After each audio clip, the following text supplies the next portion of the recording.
Hello everyone, welcome back to the classes. मैं Nikhil Rana. Class के 9th and 10th का revision चल रहा है, जिसमें अभी हम मेंस्ट्रुएशन के क्वेश्चंस कर रहे हैं। मतलब बोर्ड से रिलेटेड क्वेश्चंस आपके पास लेके आ रहा हूँ। जैसे जैसे डाउट्स हमारे पास आ रहे हैं उनको हम क्लियर करते जा रहे हैं। तो जैसे कि आपने लास्ट वीडियो में देखा, हमने सिमिलरिटीज पे बात की थी। सिमिलरिटी ऑफ ट्रायंगल के क्वेश्चन इंपॉर्टेंट थे।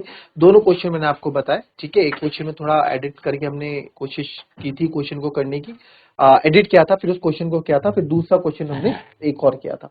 तो दोनों ही क्वेश्चन अपने आप में बहुत इंपॉर्टेंट क्वेश्चन हैं वो क्वेश्चन की प्रैक्टिस आप जरूर कर लेना, ठीक है। चाहे आप आईसीएसई के हो, चाहे आप सीबीएसई के हो, चाहे आप उत्तराखंड बोर्ड के हो, चाहे आप यूपी बोर्ड के हो, चाहे हरियाणा बोर्ड के हो, कहीं के भी आप हो, वो क्वेश्चन इंपॉर्टेंट हैं। तो अब बात करते हैं कुछ और क्वेश्चन। जैसे एक क्वेश्चन रहा है, 3 नंबर का एक क्वेश्चन रहता है, सैंपल पेपर का ये क्वेश्चन है ये, और 10 ईयर्स से लिया हुआ क्वेश्चन है ये।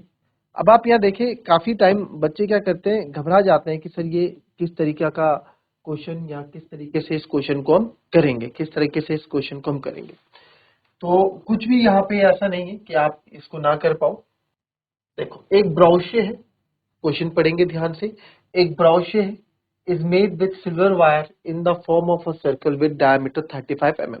क्वेश्चन को करने का मैं तरीका आपको आज समझाता हूँ कि क्वेश्चन को करने का तरीका आपका कैसे रहने वाला है। तो डायमीटर 35 mm है ना, डायमीटर 35 mm है। तो सबसे पहले मेरे को क्या दिखा, सबसे पहले मेरे को डायमीटर दिखा। तो सबसे पहले सर्कल का जो जो यहाँ पे मेरे को जो भी मेरे को यहाँ पे क्या दे रखा है, इंफॉर्मेशन दे रखी है, उसको लिख लेता हूँ। डायमीटर 35 mm, और आपको पता है डायमीटर से आप बनाओगे रेडियस, रेडियस तो चाहिए होगा, तो रेडियस हो जाएगा सर 35/2 mm। पॉइंट में मैं इसको भी कन्वर्ट नहीं करूंगा, क्योंकि हमें पता है कैलकुलेशन में न्यूमरेटर डिनोमिनेटर कैंसिल होने के चांसेस रहते हैं। अगर नहीं कैंसिल होता है तो लास्ट में ही हम डिवाइड करके, बट अभी इसको ऐसे ही रन देते हैं, ठीक है। यही यही यही स्मार्ट वर्क होता है जो हमको सोचना पड़ता है। The wire is also used in making 5, अच्छा ठीक है। A brooch is made with silver wire in the form of circle जिसका डायमीटर 35 mm था। The wire is also used in making 5 diameters which divide the circle into 10 equal sectors as shown in figure। अच्छा, जो ये wire थी sir, ये wire हमने और use की। इस वायर को पहले हमने घुमाया, पूरे वायर को हमने क्या करा, घुमाया। पूरे वायर को, जो सिल्वर वायर थी, पूरी वायर को आपने ऐसे घुमाया। फिर इसी से आपने 5 डायमीटर बना दिए, एक, ठीक है। फिर इसको ऐसे ले गए आप, दो, दो, 3, 4, और ये 5 डायमीटर आपने ऐसे बनाए। और ये 5 डायमीटर ने क्या किया है, सर्कल सिल्वर वायर से ही बनाए, और इस तरीके से बनाए हैं कि विच divide the circle into 10 equal sector, जो सर्कल्स को 10 इक्वल सेक्टर्स में डिवाइड कर रहा है। सर्कल को 10 इक्वल सेक्टर्स में डिवाइड करने का मतलब क्या है, सर्कल को 10 इक्वल सेक्टर्स में डिवाइड कर रहा है, मतलब कि जो सेक्टर्स है, ये सेक्टर ही होता है, ये ऐसे कितने 10 इक्वल सेक्टर्स बना रहे हैं। ये सारे के सारे 10 इक्वल सेक्टर, कोई भी ऐसा नहीं है कि जिसका एरिया या लेंथ अलग होगी, सबका 10 इक्वल सेक्टर्स बराबर है। Find the total length of silver wire required. Total length of silver wire required बोला गया है। The arc of each sector of the brooch, arc of each sector of the brooch, ठीक है। And third आपको यहाँ पे बोला गया है, एक और ले लेता हूँ अपनी तरफ से, मैं लेता हूँ। इसमें आपसे अगर पूछा जाए, find the area of each sector, area of each sector, ठीक है। हर एक सेक्टर का एरिया बता। चलिए, तो पहला पार्ट देखते हैं। इसमें पहला पार्ट आपका क्या बोला है, total length of silver wire, ठीक है। तो total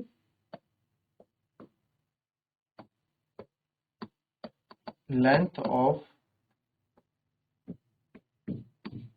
silver wire use, total length of silver wire use क्या होगा sir, total length of silver wire use, total length of silver wire use क्या होगा, total length of silver wire use, total length of silver wire use क्या क्या है देखिए।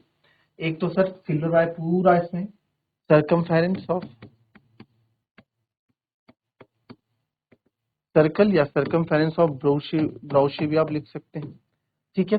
Circumference of, फिर circumference of ब्राउश के बाद आप लिखो प्लस 5, क्या बोला, the wire is also used in 5 making 5 diameters. Sir 5 diameters और यूज किए हैं, प्लस 5 डायमीटर्स, या यहाँ पे आपका जो सिल्वर वायर है वो यूज हुआ है। तो सरकमफेरेंस ऑफ ब्रूश यानी सर्कल होगा 2πr, और 5 डायमीटर को आप 5 इंटू r/2 मत कर देना यहाँ पे, डायमीटर को, डायमीटर है तो डायमीटर ही लिखना, ठीक है। कहीं आप डायमीटर को रेडियस बना रहे हो, डायमीटर है तो डायमीटर ही लिखो, कोई दिक्कत नहीं। 2 पाई आर, तो सर 2 इंटू 22/7, रेडियस कितना है, रेडियस 35/2 है, प्लस 5 डायमीटर 5 इंटू 35 है। तो यहाँ पे हम देखेंगे जो जो कैंसिल हो से कैंसिल कर देंगे, 7 जा 7, 7 5 जा 35 और 2 से कट गया 2, तो ये हो गया आपका 22 5 जा 110, प्लस ये हो जाएगा आपका 175, 5 5 जा 15 है ना, 525 15 70 175, तो टोटल आपका यहाँ पे आ गया। तो therefore total length of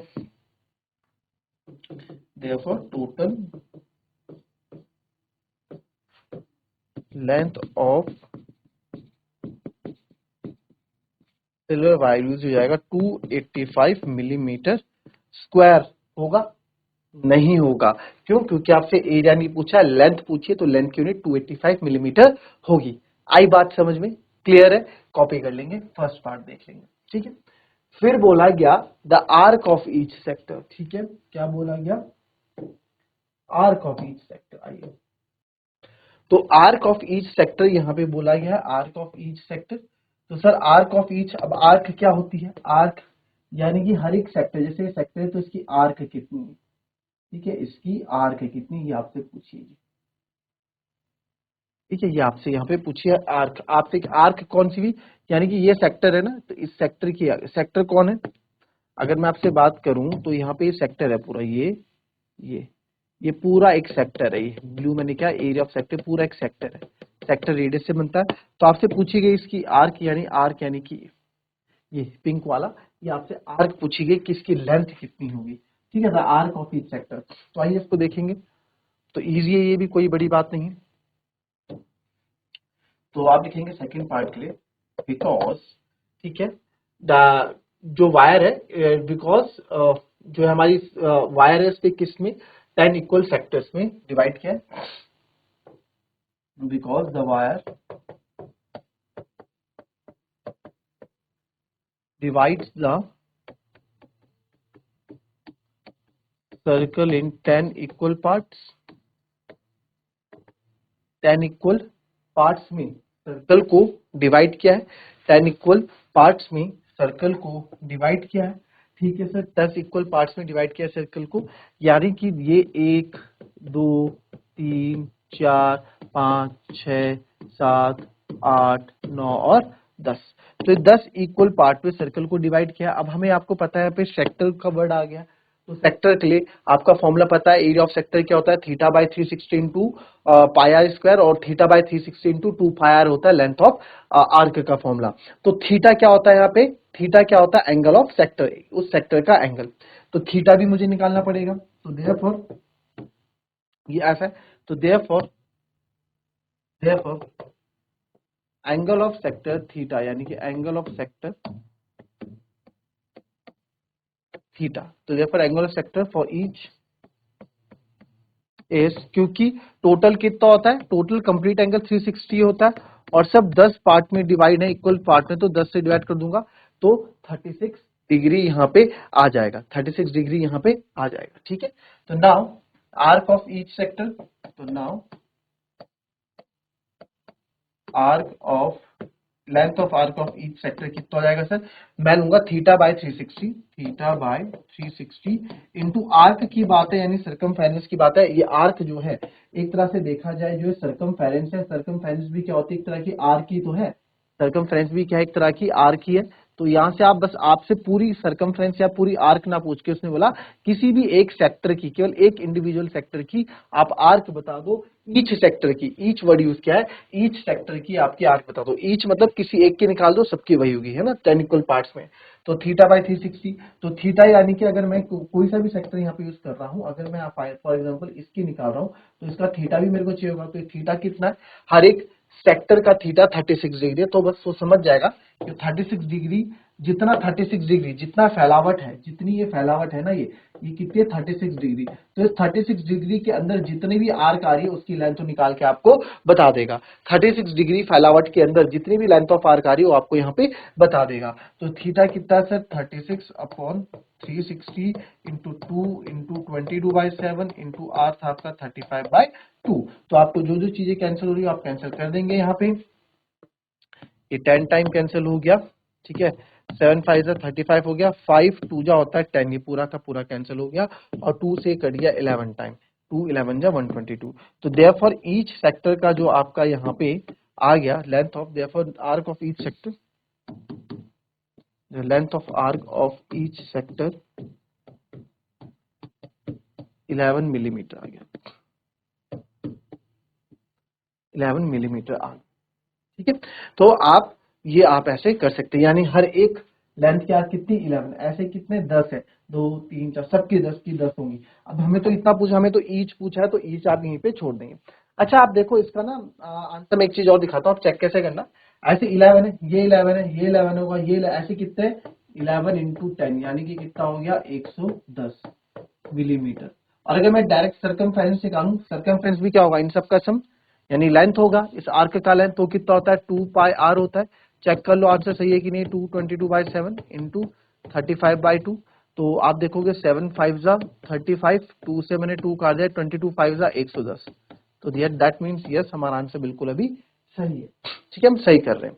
अब बात करते हैं, आपसे पूछा गया एरिया ऑफ ईच सेक्टर में, तो एरिया भी मैंने पूछा नहीं था, वो हमने इसमें अपनी तरफ से ऐड कर लिया है कि एरिया ऑफ ईच सेक्टर भी अगर आपसे पूछ लिया जाता तो आप क्या करते। तो एरिया ऑफ ईच सेक्टर यानी कि कोई सा भी अगर आप ये सेक्टर ले रहे हैं तो इसकी एरिया, यानी कि जो 36 डिग्री का भी आपने उसमें तो आपने लेंथ निकाला, तो जो 36 डिग्री यानी जो एंगल 36 डिग्री है इसके अंदर कितना एरिया आ रहा है ना, अगर ये 36 डिग्री बना रहा है ये, तो इसके अंदर एरिया कितना आ रहा है, वो तो आपने बस यहाँ से यहाँ तक की डिस्टेंस बताई आर्क। अब आपसे एरिया पूछा कि जो एरिया है इसके बीच का पूरा एरिया कितना है, आपसे यहाँ पे पूछा जा रहा है। तो थर्ड पार्ट है area of each sector sir. तो एरिया ऑफ ईच सेक्टर हो जाएगा आपका theta by 360 into area of circle, यानी pi r square. Pi r square का इतना पार्ट है ना, theta by 360 of pi r square कितना होगा, इसको पढ़ो तो ऐसा पढ़ सकते हो, theta by 360 of pi r square area of circle, है ना। तो थीटा कितना 36 हर एक सेक्टर का, into 360, pi 22/7, radius is 35/2 into 35/2। तो इसको आप देखेंगे यहाँ पे जो कैंसिल हो रहा है कर देंगे, 36 से 10 टाइम कैंसिल हो रहा है सर, 7 5 से 35 हो रहा है, 2 से ये 11 टाइम हो रहा है, और तो यहाँ से आपको कुछ नहीं दिख रहा है, 5 2 जा 10 दिखेगा, 5 7 जा 35 दिखेगा, तो 5 2 जा 10, 5 7 जा 35, और तो यहाँ से कुछ कटता हुआ दिख नहीं रहा है ना, तो इसको मैं कर दूंगा 11 5 जा 55, 55 7 जा। तो एरिया ऑफ ईच सेक्टर आपके पास आएगा 11 5 जा 55, तो 7 5 जा 35, 3 कैरी, और 7 5 जा 35, 385/2। तो 385 का अपॉन 2 आधा कर लोगे आप, कितना आ जाएगा, तो आप इजीली कर सकते हैं मेरे ख्याल से 192 समथिंग, चलो देखते हैं कितना आएगा। तो ये हो जाएगा 2 1 जा 2 19, ठीक है, 2.5 192.5 मिलीमीटर स्क्वायर, यानी एरिया ऑफ ईच सेक्टर, हर एक सेक्टर का जो बच्चों एरिया है वो कितना है 192.5, इसका इतना है, इसका भी इतना होगा, इसका भी इतना, ऐसे तो इतने कितने हो गए, ऐसे 10 हो गए। इसको भी अगर क्रॉस चेक करूं मैं, तो एरिया कितना है, एक का कितना है 192.5, यही है ना, 19, ऐसे कितने, ऐसे 10 है इक्वल, तो 10 से मल्टीप्लाई करूंगा तो 1925 आ जाएगा मिलीमीटर स्क्वायर। और अगर डायरेक्ट हम एरिया निकालें सर्कल का, सर्कल का एरिया मतलब इस पूरे का एरिया कितना होगा, वो सर पाई आर स्क्वायर होगा। आपने भी 10 से मल्टीप्लाई क्यों किया, जितना एरिया इसका है उतना इसका भी होगा, उतना इसका भी होगा, तो ऐसे कितने 10 है, तो इसलिए इंटू 10 क्या एरिया अगर मैं डायरेक्ट निकालूं तो उससे हो जाएगा 22/7 आर 35/2 इंटू 35/2। तो आप यहाँ कैंसिल करें फटाफट, 7 5 जा हो गया 35, और 2 से हो गया सर 11 टाइम, ठीक है। और यहाँ से अब मेरे को जो है थोड़ा, ठीक है ना, एरिया हमारा ईच सेक्टर का इतना आ रहा है ना, तो आपका आएगा 35 इंटू 55 हम करेंगे,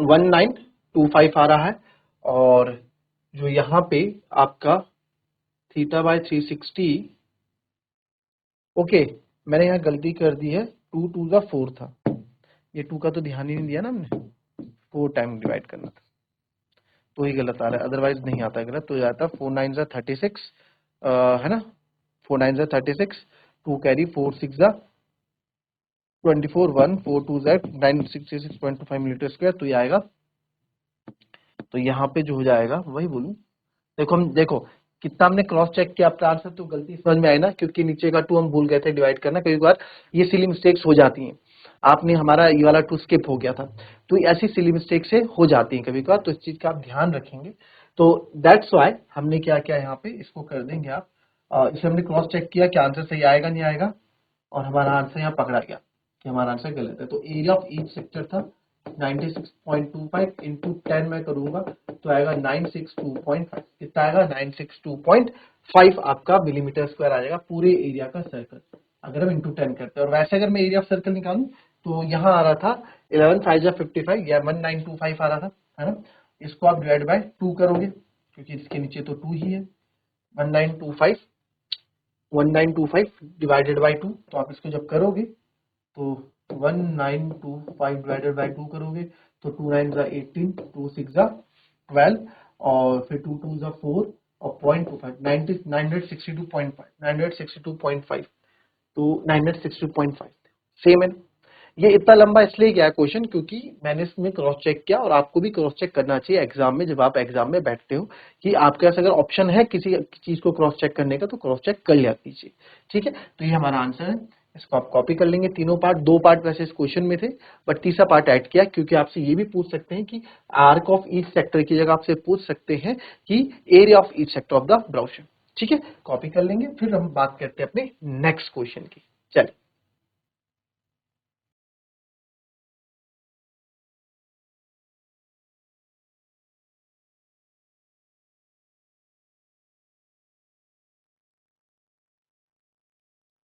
चलिए नेक्स्ट क्वेश्चन देखते हैं, और ये क्वेश्चन हमने कल कर लिया था, है ना, तो अभी बात करेंगे इसके दूसरे क्वेश्चन की, कौन से वाले की, ऊपर वाला हम कर चुके हैं, इसको भी हटा देते हैं यहाँ से, इस क्वेश्चन की बात करते हैं।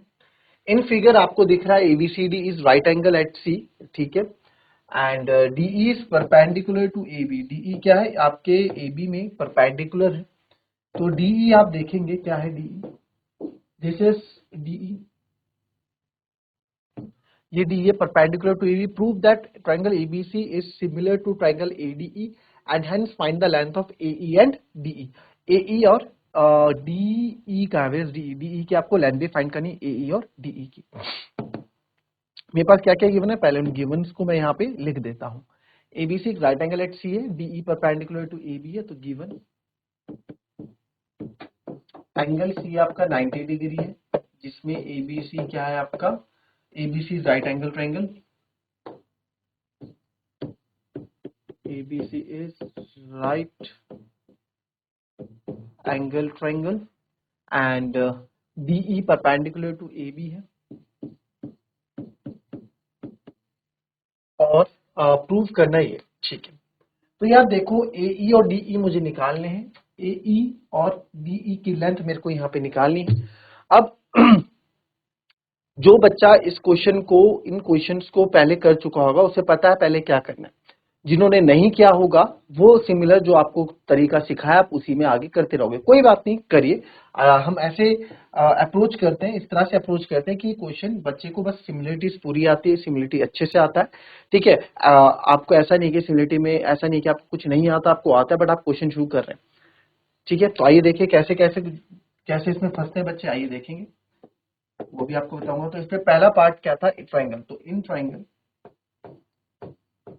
ABC एंड ट्राइंगल ADE, तो ABC और ADE में आप देखो सबसे पहले इसमें एंगल C और इसमें angle E, each 90 degree, ADE में 90 डिग्री, ABC में ये है, और ABC और ADE दोनों में ही एंगल है, दोनों में ही एंगल ए आपका कॉमन आ रहा है। तो पहला पार्ट तो हो गया, देयरफॉर ट्रायंगल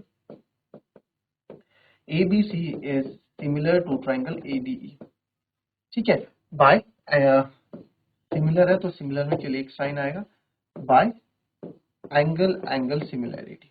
ठीक है, अब यहाँ पे अगर नाम हमने सही लिखे हैं, हमें नाम लिखने आते हैं, तो फिगर में बार बार देखने की जरूरत नहीं, आप यहाँ पे लिख सकते हैं देयरफॉर। आपको पता है ए बी, अब दो ट्राइंगल्स आपस में सिमिलर होते हैं तो उनकी सारी साइड्स आपस में क्या हो जाती हैं, प्रोपोर्शनल हो जाती है, B C upon D E और ए सी अपॉन ए। ठीक है, और जो, अच्छा मैंने गिवन यहाँ नहीं लिखा, ये भी लिखना है फिगर में तो है, बट ऊपर भी लिख देते हैं, कोई दिक्कत नहीं, ज्यादा इजी रहता है हमारे को कंपेयर करना।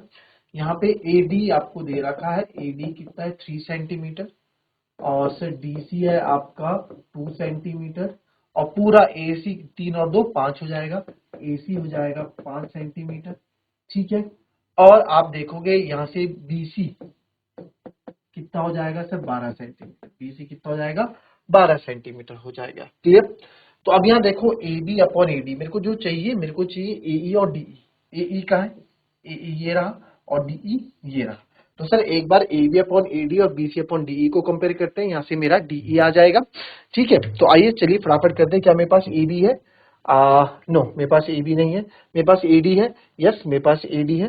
मेरे पास बी सी है। यस, मेरे पास बी सी है। डी, सर अब दो अननोन चीजें मेरे पास, दो अननोन चीजें मेरे पास हो गई, तो दो अननोन चीजें तो मैं ऐसे निकाल नहीं सकता, है ना। कहने का मतलब क्या है कि अगर मेरे पास A B upon A D is equals to B C upon D E मैं ले लेता हूं, इनको ले लेता हूं, तो सर ए बी तो मेरे पास है ही नहीं, ए डी मेरे पास 3 है, बी सी मेरे पास 12 है, डी ई मुझे निकालना है। कैसे सॉल्व करोगे? क्रॉस मल्टीप्लाई करना पड़ेगा, तो यहाँ तो सॉल्व कर ही नहीं पाओगे। तो मतलब क्या है कि आपको यहाँ से ए बी चाहिए, तो ए बी कैसे आएगा, ए बी कैसे आएगा? तो यहाँ पे वो बच्चा जो सिमिलरिटीज करता आ रहा है, जिसको प्रैक्टिस कम है बट नॉलेज है, वो तो ऐसे करेगा, फिर यहाँ फंसेगा, फिर सोचेगा क्या करे यार, कुछ तो गलती हो रही है। जो थोड़ा अच्छा सोच पाएगा वो क्या करेगा, वो यहाँ पे सोचेगा राइट एंगल ट्राइंगल एट सी यहाँ पे दे रखा है, तो क्यों ना मैं ए बी, अगर मुझे निकालना है ए बी की तरफ मैं नजर मारूंगा, तो ये मेरे पास 12 है ही, ये मेरे पास यहाँ 5 है ही, तो मैं पाइथागोरस थ्योरम की मदद से यहाँ से ए बी निकाल सकता हूँ। ठीक है, बट जो बच्चा प्रैक्टिस पहले बहुत प्रैक्टिस कर चुका है, आपके सैंपल पेपर्स कर चुका है, इस तरह के क्वेश्चन कर चुका है, तो वो क्या करेगा, वो ये पाइथागोरस जो है, ये ए बी जो पहले ही निकाल के रख देगा, वो ए बी पहले ही निकाल के रख देगा। ठीक है, तो इतनी बड़ी बात नहीं है, बट फिर भी एक अप्रोच होती है कि भाई थोड़ा टाइम तो आप बचा सकते हैं अगर आपके पास प्रैक्टिस ज्यादा है तो। ठीक है, तो आप लिखेंगे in triangle ABC, in triangle ABC में आप देखेंगे angle C is equals to 90 degree. ठीक है, using Pythagoras theorem, using Pythagoras आप लिख सकते हैं ए 90 डिग्री के सामने वाला हाइपोटेनस होता है sir A B square is equals to B C square plus A C square. तो ए बी स्क्वायर मेरे को चाहिए, उसको ऐसे लिख देता हूँ, बी सी स्क्वायर यानी कि 12 का स्क्वायर, तो ए बी चाहिए ना, यही हटा दो भी, तो under root B C square यानी कि 12 का स्क्वायर प्लस ए सी यानी कि 5 का स्क्वायर। तो ए बी आ जाएगा बच्चों यहाँ पे 144 प्लस 25, ये हो जाएगा 169, तो 169 होता है आपका, ये हो जाएगा 1 अंडर रूट 169, और ये होता है 13 सेंटीमीटर, तो ये 13 का हो जाएगा। तो अब आपके पास सारी चीजें यहाँ पे ए बी भी आपके पास है, तो अब आप फटाफट निकाल दें, क्योंकि बिकॉज आप लिखेंगे because triangle A B C is similar to triangle A D E, तो therefore A B upon A D is equals to B C upon D E. A B आपने अभी निकाला 13, ए डी आपके पास 3 है, B सी आपके पास 12 है, D E आपको निकालना है, तो ये इधर आ जाएगा 12 3 36, और डी ये आ जाएगा आपका 36 अपॉन 13, तो डी ई मेरा आ जाएगा 36 अपॉन 13। ठीक है, अब इसी A B upon A D से मैं ए सी अपॉन ए ई को भी कंपेयर कर लेता हूं। ठीक है, आप अब आपके पास डीई भी है, अब आप इन दो को भी कंपेयर कर सकते हैं, कोई दिक्कत नहीं है, बट डीई मेरा फ्रैक्शन में आ गया ना, तो मुझे कैलकुलेशन करने में दिक्कत हो जाएगी, तो मैं चाहता हूं मैं इसी से कंपेयर करूंगा इसको। तो अब यहाँ पे इसको इससे कंपेयर कर लेते हैं, तो सेकंड में आप A B upon A D is equals to A C upon A E, तो ए बी आपने अभी निकाला 13, एडी आपके पास 3 है, और एसी हमारे पास 5 है, एई हमें निकालना है, तो एई आ जाएगा सर यहाँ 5 3 15 अपॉन 13, तो ई आपका 15/13 आ गया, डी ई आपका 36/13 आ गया। तो इस तरीके से क्वेश्चन आपका सॉल्व होना था, इजी क्वेश्चन था, 3 नंबर का था, कोई इतना बड़ा टफ क्वेश्चन था नहीं। बस इसमें एक ट्विस्ट क्या था कि आपको ए बी पाइथागोरस थ्योरम से यहाँ पे निकालनी थी, बाकी क्वेश्चन बहुत इजी था, राइट। तो मिलेंगे आपसे अपनी नेक्स्ट वीडियो में, तब तक के लिए be happy, be healthy and be safe. And कुछ भी आपके पास डाउट्स होते हैं तो प्लीज कमेंट में आप लिखें क्वेश्चंस, आपको नेक्स्ट वीडियो में वो क्वेश्चन आपको मिल जाएगा। So that's all for today, मिलेंगे आपसे नेक्स्ट वीडियो में। Thank you and have a nice day.